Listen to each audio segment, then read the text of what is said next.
Hello? My name's Nadina, and this isn't a story about war, not the kind I was trained for. I came back from serving overseas, only to find a different kind of battlefield. My mother, on the floor, my brother, fists raised, eyes full of rage, his wife laughing with her family on speakerphone, like my mother's pain was some kind of joke. They told everyone I left them, but behind closed doors, they were erasing me and rewriting our family story without me in it. How did it go from Christmas memories to police reports? How do you fight for someone who's too scared to ask for help? And how do you get your home back when it's been turned against you? Let me tell you what happened. The snow fell in heavy sheets, blanketing everything in white as I stepped out of the cab and onto the sidewalk in front of the house I used to call home. The street was quieter than I remembered, no kids playing, no barking dogs. Just the sound of tires crunching over packed snow and the distant hum of an engine dying out. It had been 3 years since I last stood here, in Billings, Montana. 3 years since I'd boarded a bus in full uniform, trying not to look back. Now there was no uniform, just a heavy winter coat, my old army duffel, and boots that weren't military issue anymore. Civilian. Like me. Supposedly. I stood at the gate, the air biting through my scarf, and blinked up at the house. Something was wrong. Not the structure. It still had the same pale blue siding and the wooden porch Dad had built. But the sign, where it used to read the Rayburn home, it now said, Curtis Vera May Rayburn Family Residence. A glossy brass plate, bolted in with care. I froze. Just stood there staring at it, my heart thudding hard. My name was gone. Our parents' names were gone. Just Curtis and Vera May. I double-checked the address, although I didn't need to. I'd memorized every crack in the sidewalk here, every bush along the fence line. Still, I looked again, willing it to be a mistake, but it wasn't. No one had told me. No one had warned me. I opened the gate slowly. It creaked like it always had. That sound used to make me smile. Now, it sounded like something breaking. I walked up the porch steps, trying to convince myself it didn't matter. Maybe they were just showing off. Maybe Vera had a flair for making things official, overdoing things as she always had. Maybe it was harmless, but it didn't feel harmless. It felt intentional. I turned the knob, expecting it to be locked. It wasn't. The warmth inside hit me like a wave, and for a split second, I was back in middle school, throwing off my backpack, hollering for Mom. I almost called out. Then I heard it. A crash, sharp, wood on wood, furniture tipping over. Then Mom's voice. Please, Curtis. Please, just give me a second. I'll fix it. I didn't mean to. Please. Her voice cracked, small and terrified. I dropped my bag. From the hallway, I moved in slow, controlled steps. My body knew what to do before I could think. Shoulders low, breathing even. I scanned as I moved, walls still the same. The family photos along the hallway, gone, replaced with Vera's modern art prints and pictures of her kids. My stomach twisted. Then I reached the living room, and everything inside me went cold. Curtis had Mom pinned in the corner near the bookcase. She was on the floor, shielding her face with both hands, her body curled inwards. His fist came down again, hard. She whimpered, her voice barely a whisper. You think you can control me? Curtis snarled. After everything I've done for you, you ungrateful old hag? On the couch, Vera May sat with a phone on speaker. Loud laughter came through. Somebody on the other end was laughing like this was a show. She crying already? A woman's voice cackled. What a weak old thing. Vera didn't respond, just chuckled and looked toward the kitchen like she was debating getting a snack. My throat clenched, but I didn't speak. My fingers found the inside of my coat pocket, curling around the cool edge of my phone. I didn't pull it out. Didn't yell, didn't lunge. I stood still. I let the scene burn itself into memory. The overturned lamp on the floor, the torn pages from the photo album that used to be on the coffee table, Mom's slipper, twisted and far from her feet, Curtis's wristwatch catching the light mid-swing, Vera's smirk, the sound of that woman on the phone calling my mother pathetic. They hadn't noticed me yet. That gave me seconds. Seconds I used to breathe, to commit, to ready myself. Curtis raised his arm again. Don't stop on my account, I said, voice low, cold, louder than I intended. It sliced through the room like glass shattering. He froze mid-motion, his fist hanging in the air. Then he turned slowly, like his limbs weighed too much. When our eyes met, his mouth parted slightly. I saw the flicker, shock, calculation, then resentment, like I was the one intruding, like I was the problem. He dropped his hand. "Nadina," he said. That was all. Not "your home," not "how long have you been standing there?" Just my name. Flat, defensive. Behind him, Mom peeked through her arms, her eyes wide and wet. Her mouth trembled. I took a step forward. Curtis tensed, but I didn't move toward him. Instead, I looked him up and down once, then over to Vera, who had finally turned to me with a lazy arch of her brow.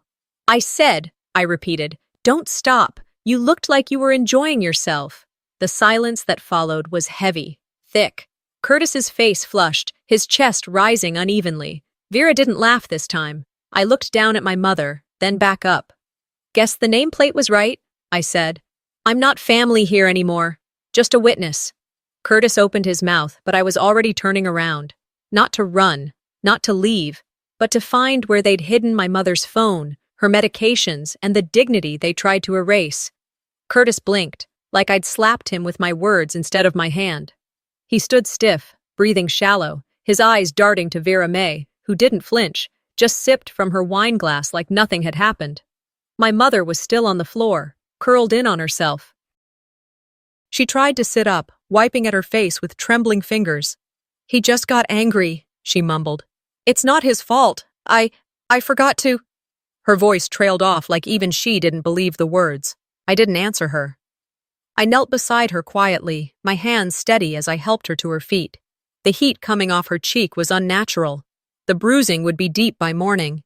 She smelled like lotion and menthol and fear. Curtis didn't apologize. Not with his mouth. His silence screamed louder than anything. And Vera?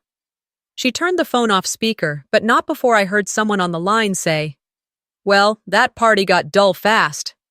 They hung up with a laugh. Curtis said, "You should have called if you were coming." "I did," I said. "Twice." He shrugged. "Must have missed it." I looked at Mom. "Did you know I was coming?" She shook her head no. That told me everything. I helped her sit on the couch, and when I stood again, the silence felt thick. I told myself I'd only stay a day, just to make sure she was okay. But I knew I was lying to myself. Vera plastered on a fake smile, like nothing happened. "You'll stay for dinner, right? I've got pot roast in the oven. Curtis loves my recipe." I didn't answer. I just looked around the room.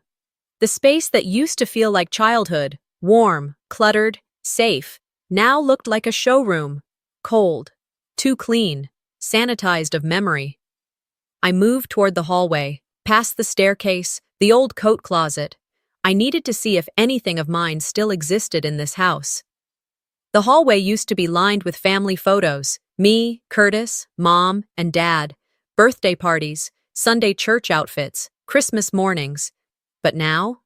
The walls were decorated with Vera's kids and their dog. Frames matched, backgrounds staged, smiles wide, not a trace of me anywhere. I opened the door to what used to be my bedroom. It was painted soft gray now. A guest room. Neutral. No books, no trophies, no leftover posters, just a bed, a side table, and a lamp with a cracked base. I wasn't just uninvited, I had been erased. I stepped back into the hallway, heart heavier than my duffel, and saw Vera setting the table. She moved with the confidence of someone who knew she belonged. "Hope you're hungry," she called over her shoulder. "I made extra."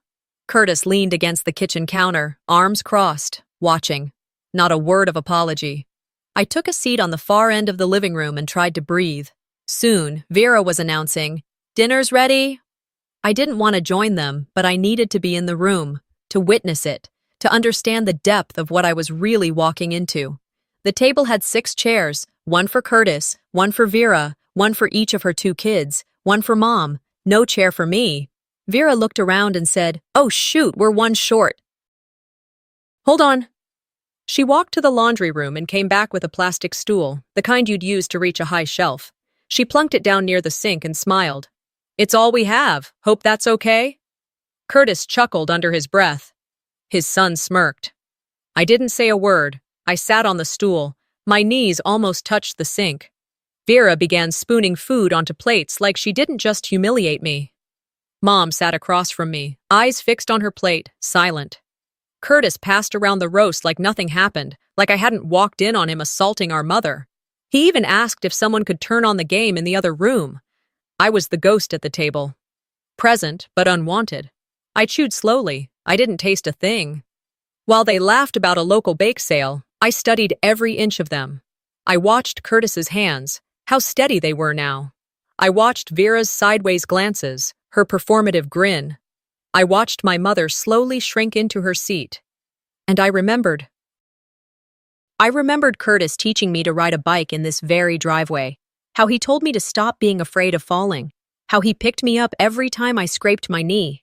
I remembered baking cookies with Mom, her wearing that yellow apron with the sunflower on it, flour on her nose.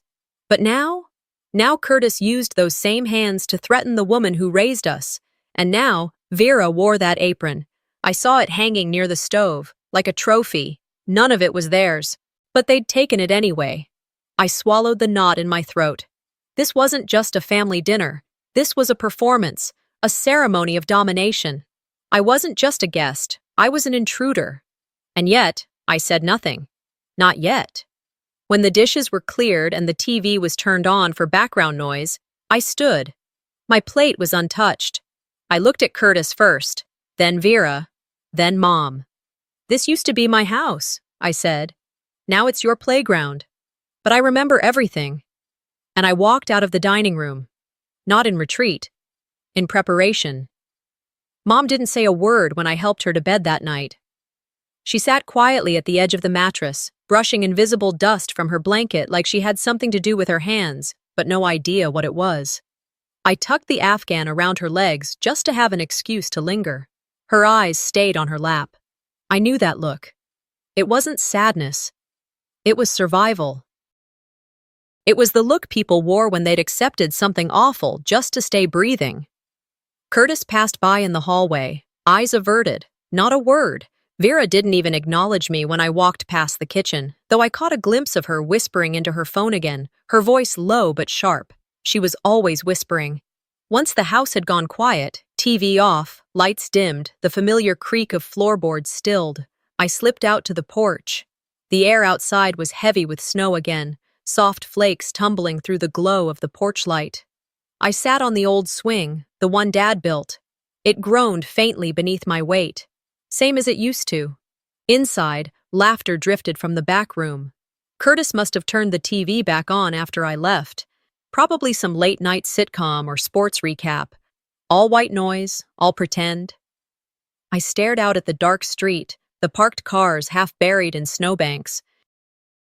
Something in my gut told me this wasn't some brief slip. Curtis losing his temper, Vera being rude. This wasn't a misunderstanding, it was a pattern. And patterns don't change unless something breaks them. When my fingers started going numb, I stood up and quietly stepped back into the house. Lights were off in the hallway. Curtis and Vera's door was closed. The kids were already asleep, their bedroom door cracked with a faint glow from a nightlight. I tiptoed toward Mom's room. She was out cold, one arm hanging off the bed, her breathing deep but irregular. I opened her dresser drawer. The one on the far left. I used to sneak candy from it when I was a kid. She always kept her important stuff there. Church bulletins, expired coupons, family letters. And sure enough, beneath a stack of old bank statements, I found a manila envelope. Inside were papers, a lot of them. Some were legal-looking, with seals and signatures. Others were handwritten notes with numbers, check marks. I thumbed through the stack until one caught my eye. Transfer of ownership. Property title and land use. My mom's name scrawled at the bottom in shaky penmanship. Above it, bold letters. Recipient, Curtis Rayburn. The date was 3 months ago, but that wasn't what made me stop breathing. There was a smear of something dark near her signature.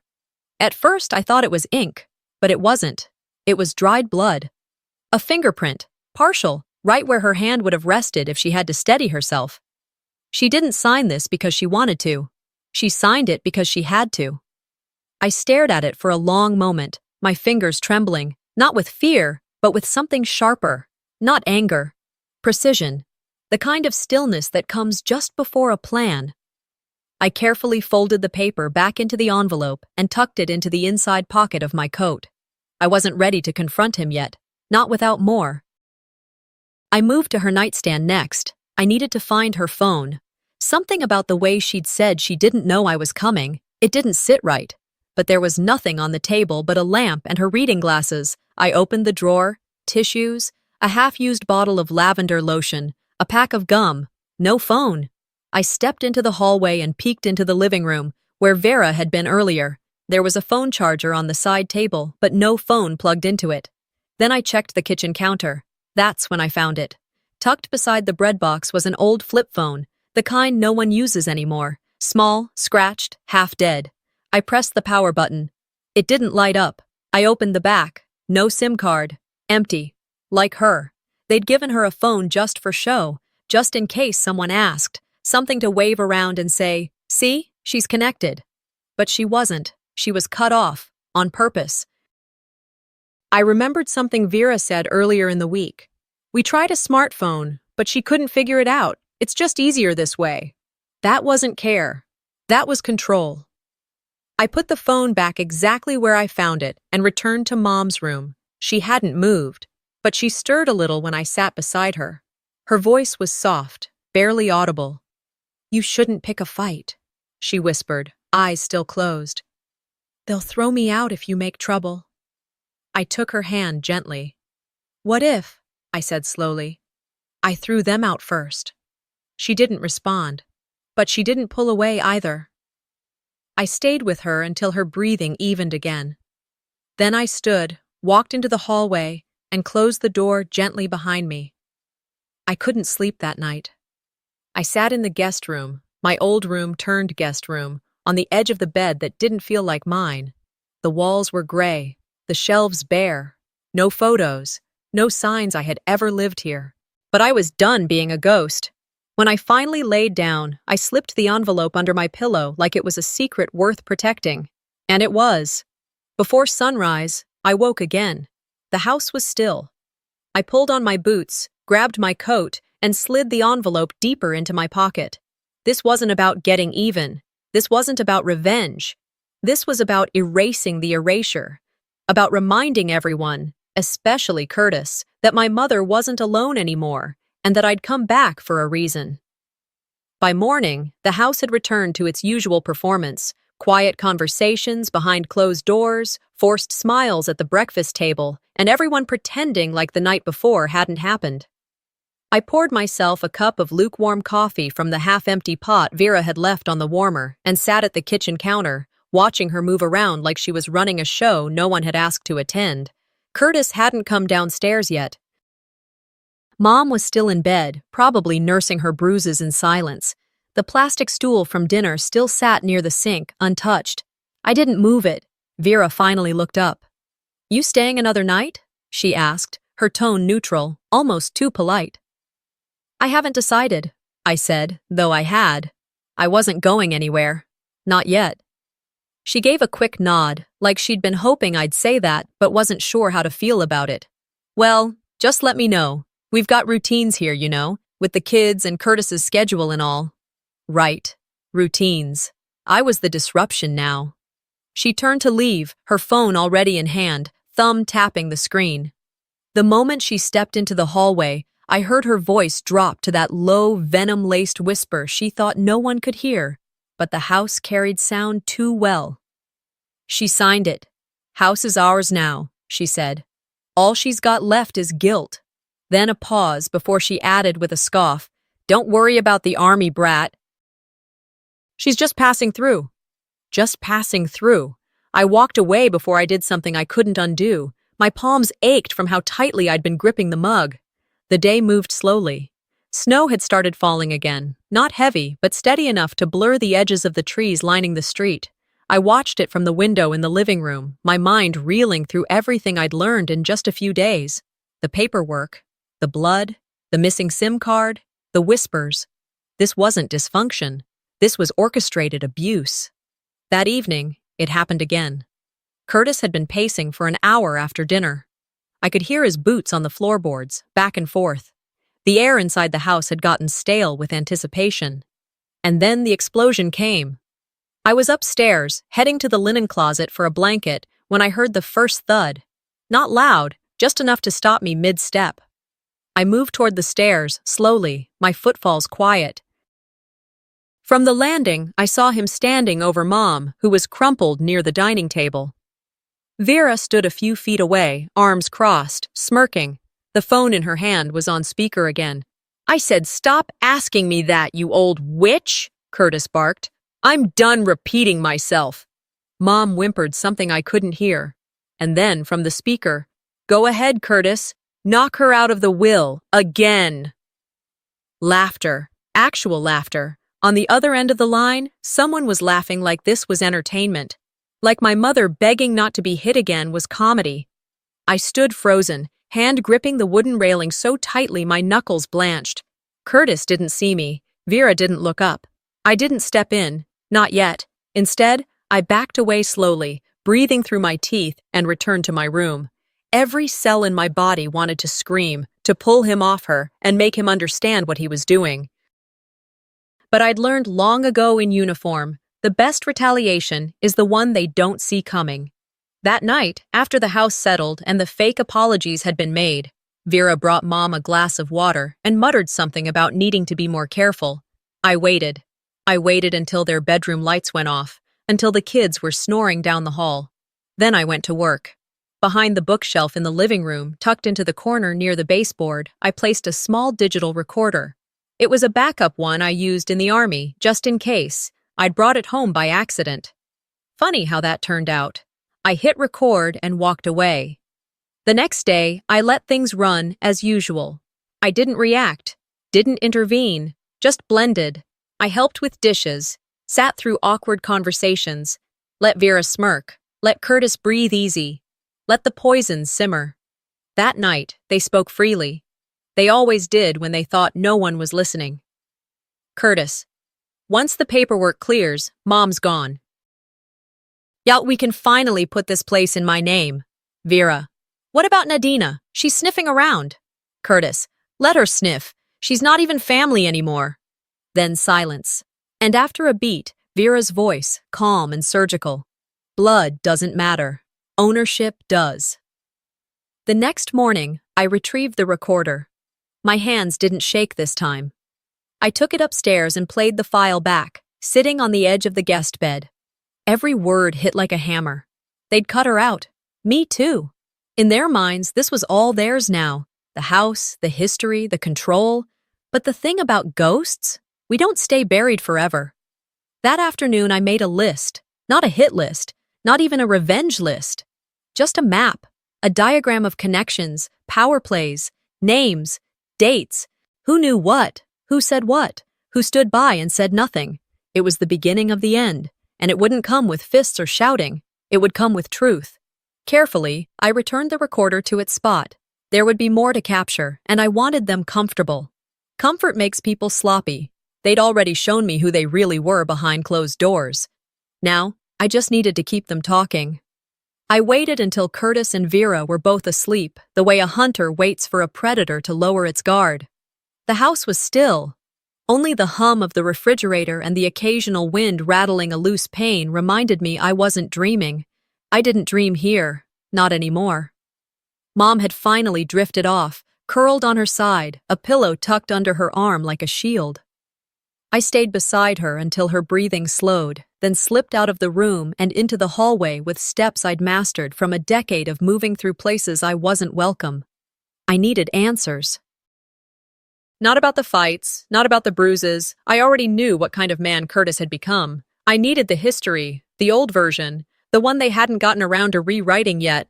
The attic was always a mess of forgotten seasons and misplaced holidays.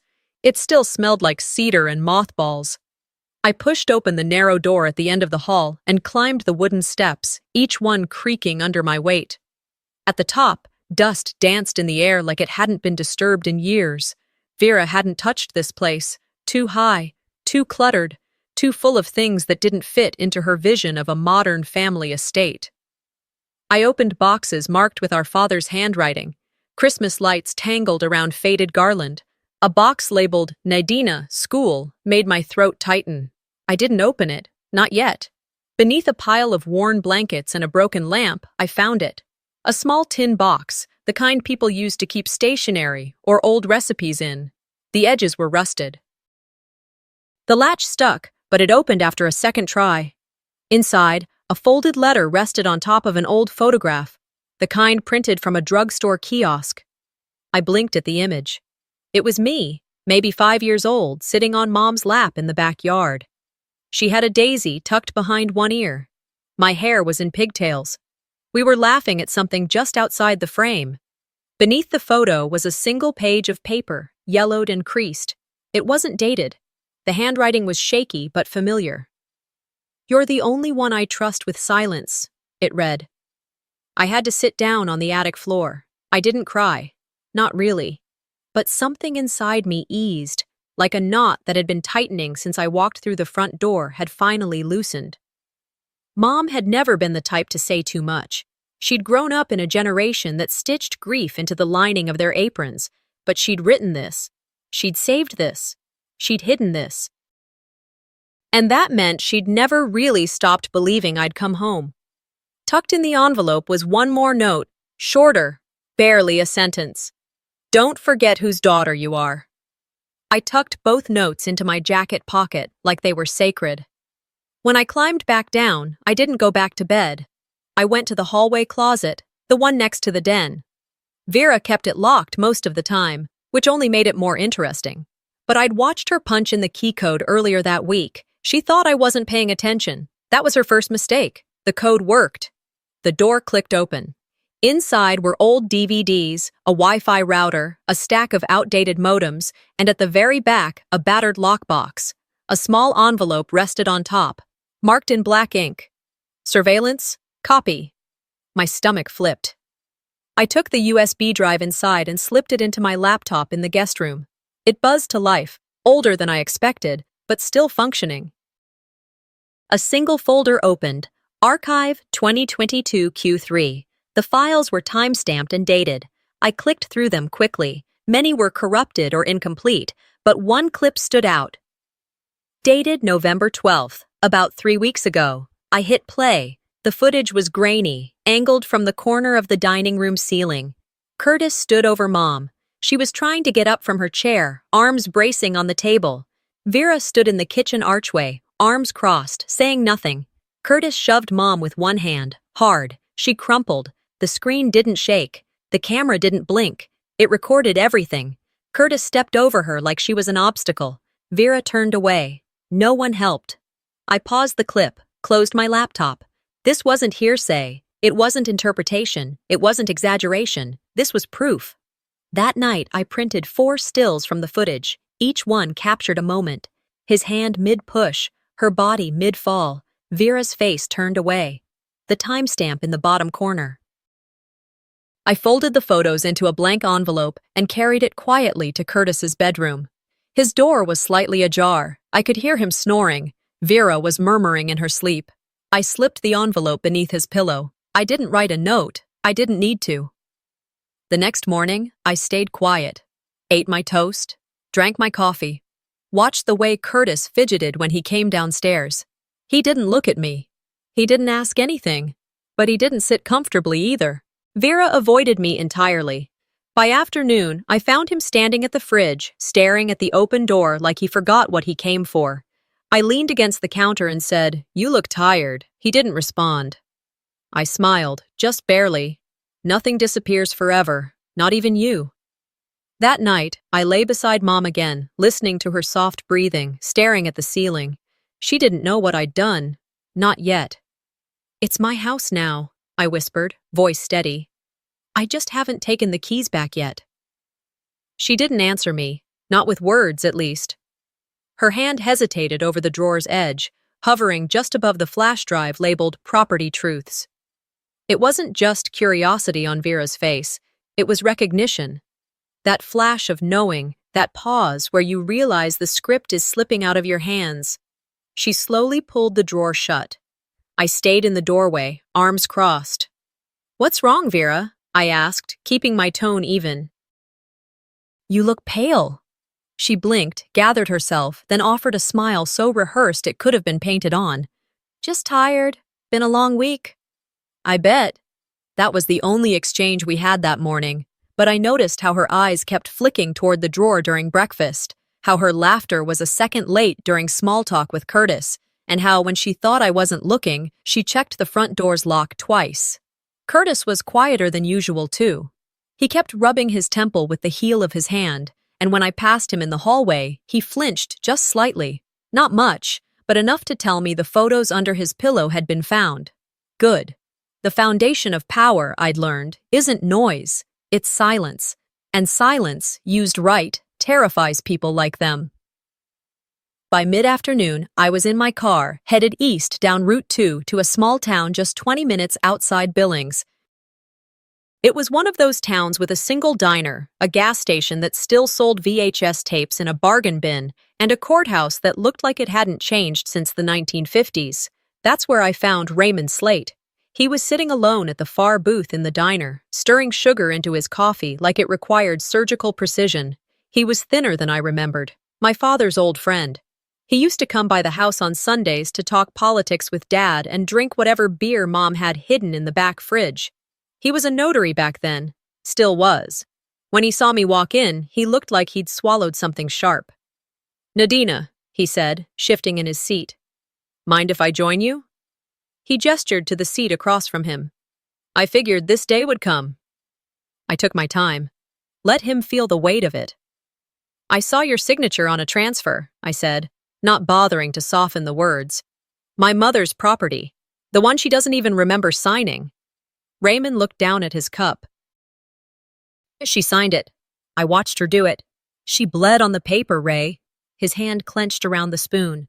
"She was injured, scared, and vulnerable. And you notarized that." He swallowed, hard. "I knew she wasn't herself. But Curtis, he said if she didn't sign, they'd put her in a home. He said she didn't have money to keep up with bills, and she'd be out on the street. He made it sound like this was her best option." I stared at him. "So you backed it, because it was easier." He didn't deny it. I pulled out my phone and placed it on the table. "I'm going to ask you a question. I want you to answer it truthfully. And I want you to understand that what you say next might be the only decent thing you've done for her in years." He looked at the phone. "Are you recording?" "Yes." He nodded once. "Ask. Did you knowingly notarize a transfer of ownership from my mother while she was cognitively impaired, physically injured, and under pressure from my brother?" Raymond took a long breath, then said, "Yes." I stopped the recording, saved it, put my phone away. "Why now?" he asked. "Why not sooner?" "Because now," I said, "you don't get to be part of the cover-up. You get to be part of the correction." He looked like he was about to cry. I didn't wait for it. I paid for my coffee and left him with the check. Back home, the sun was setting, casting long shadows across the snow that hadn't melted in days. The air inside the house felt different, staler, like it knew change was coming. Before heading inside, I made a detour next door to Mrs. Hollins's house. She was my mother's age, had been their neighbor for over 2 decades, and was always the one to bring banana bread after holidays. She answered the door in a cardigan and slippers. "Nadina," she said, eyes widening. "I didn't think—" I held up a hand gently. "I know it's late. I won't stay long." She nodded and stepped aside. In her kitchen, over herbal tea that smelled faintly like mint and cinnamon, I told her what I needed. At first, she hesitated. I saw him pull her by the arm. Once, she fell into the bushes, scraped her elbow, but I didn't want to get in the middle. It's family, you know. And sometimes— "No," I interrupted, softly but firmly. "I don't know. Because there's nothing normal about dragging your mother out of her own home and leaving her bleeding." She looked down at her tea, then up at me. "You're right. I should have said something." "Say it now," I said. "I have a lawyer. I have statements. But an eyewitness, someone who doesn't owe anything to anyone, that means something." She took a deep breath. "Tell me what you need me to do." That night, back in the guest room, I opened my laptop and began organizing everything.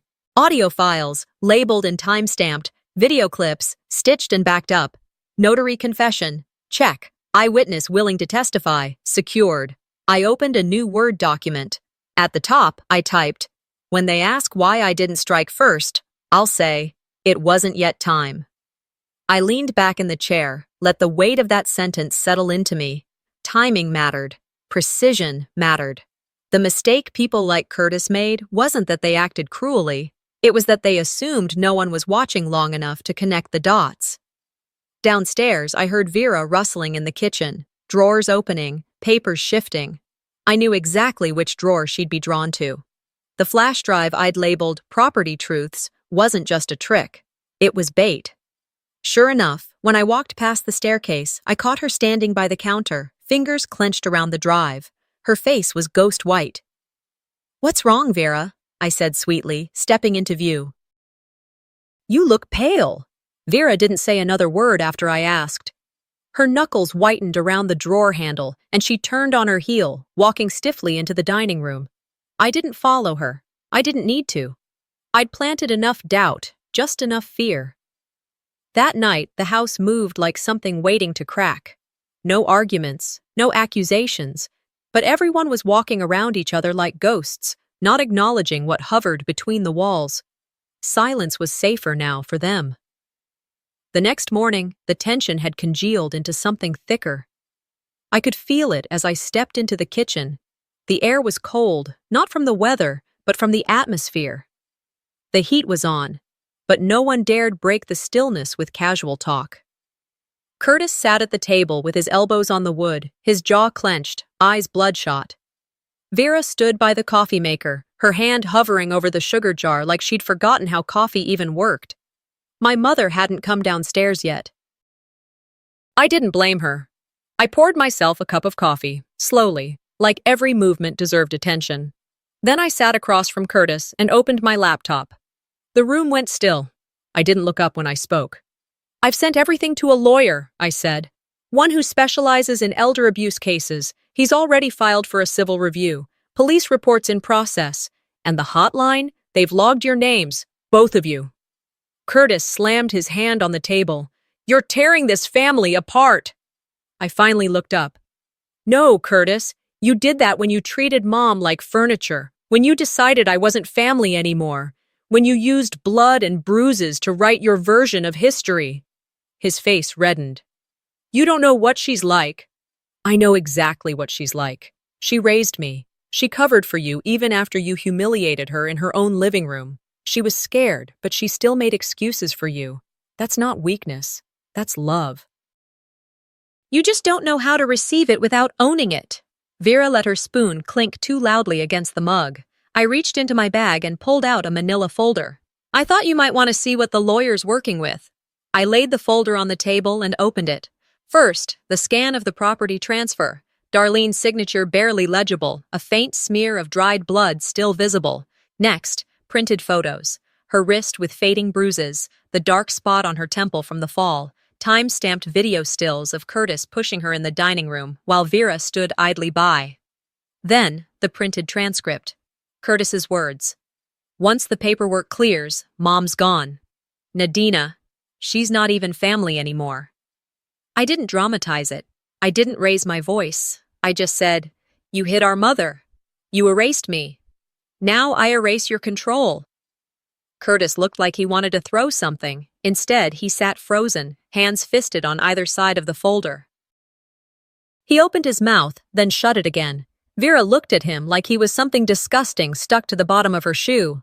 "I'll be forwarding this to the sheriff's office later today," I continued. "There's also a copy at my lawyer's firm, off-site, so if anything happens to the original, it doesn't matter. It's already moving." Then I pulled a small flash drive from my coat pocket and placed it on the table in front of him. "In case you want to hear yourself confess again." Curtis reached for it but hesitated, fingers just brushing its edges. The silence stretched so long, I thought no one would breathe. Then, finally, he stood up. But not to fight, not to yell. He just stood there, staring at me, and then looked over at Vera like he expected her to do something, say something to shift the tide. She didn't. She just backed a step toward the fridge, her expression unreadable. Curtis turned like he might leave the room. Then he stopped, shoulders tight, and said low, "You don't know what you're doing." I met his gaze evenly. "That's the first thing you've said that's true. You don't know what I'm capable of." He didn't reply. Just left the kitchen like a man trying to disappear through drywall. When I looked at Vera, she wasn't sneering anymore. She looked small, like the storm she had danced in had finally hit her skin. I stood, walked out without touching my coffee. Mom was in the hallway, peeking from around the corner. "Are you okay?" she whispered. I took her hand gently. "He won't touch you again." For the first time, her eyes filled, not with fear, but something closer to disbelief, maybe even relief. Later that afternoon, I passed through the living room. The wall that had once been stripped of everything from my childhood now bore something new. A photo of me, small, maybe 6 or 7, on Dad's shoulders, reaching for a branch of blooming lilacs. It hadn't been there the day before. Underneath it, a note taped gently to the frame. "This house remembers you now." I stood in front of it for a long moment, just breathing. It was never about the picture. It was about being seen, about truth taking its place again.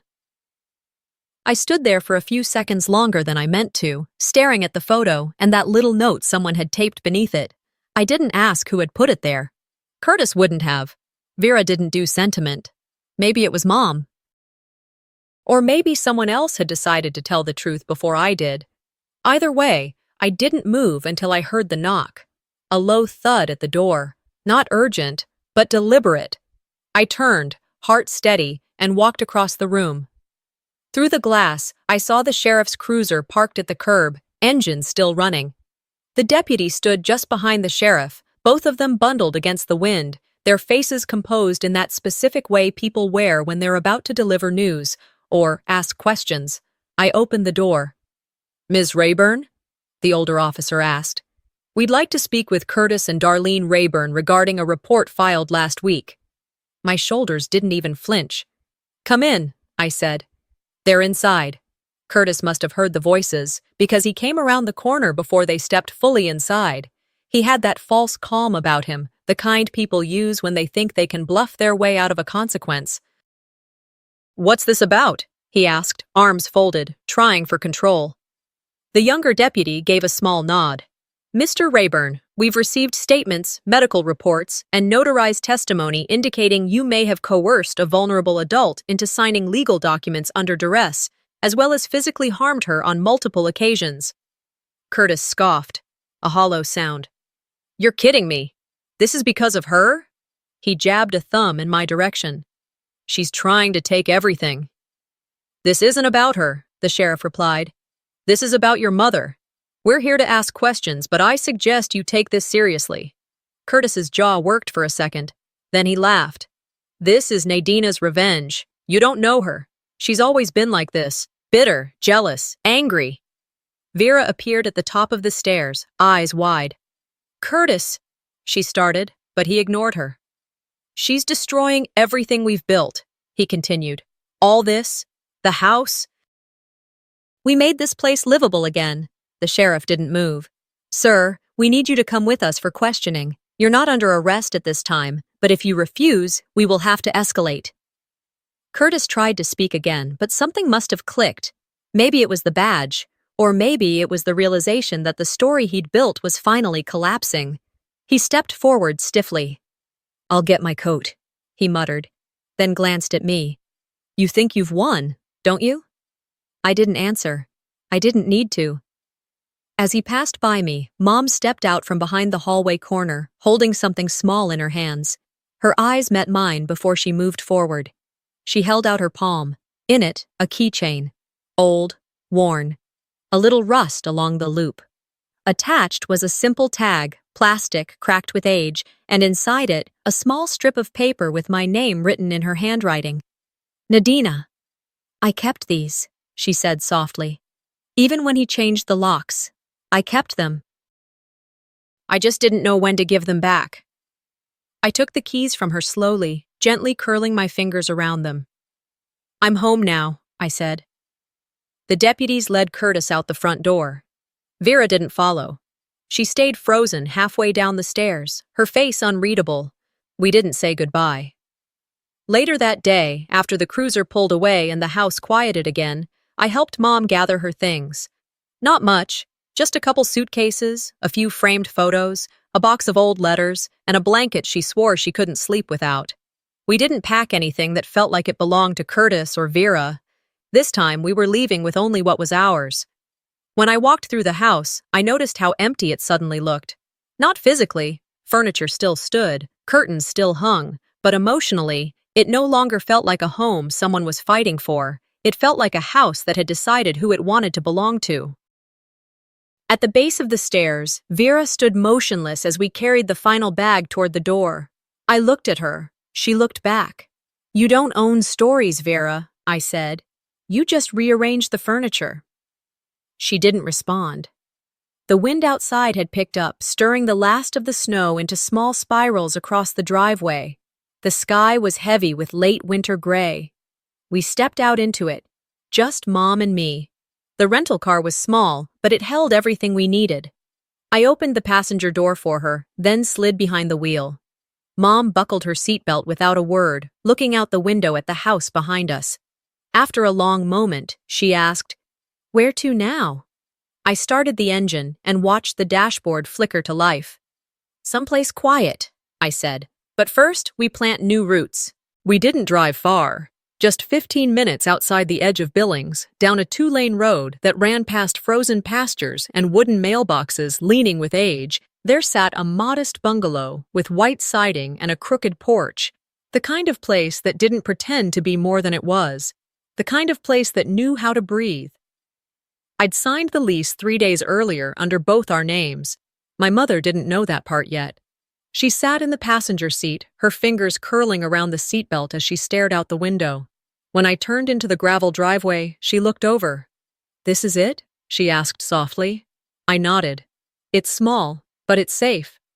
She didn't respond right away, but I saw her exhale. Not relief, not joy, just the kind of breath someone releases when they've stopped holding everything in for too long.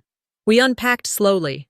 There wasn't much. A few bags, a tin box, a framed photo, a blanket that still smelled like her old closet.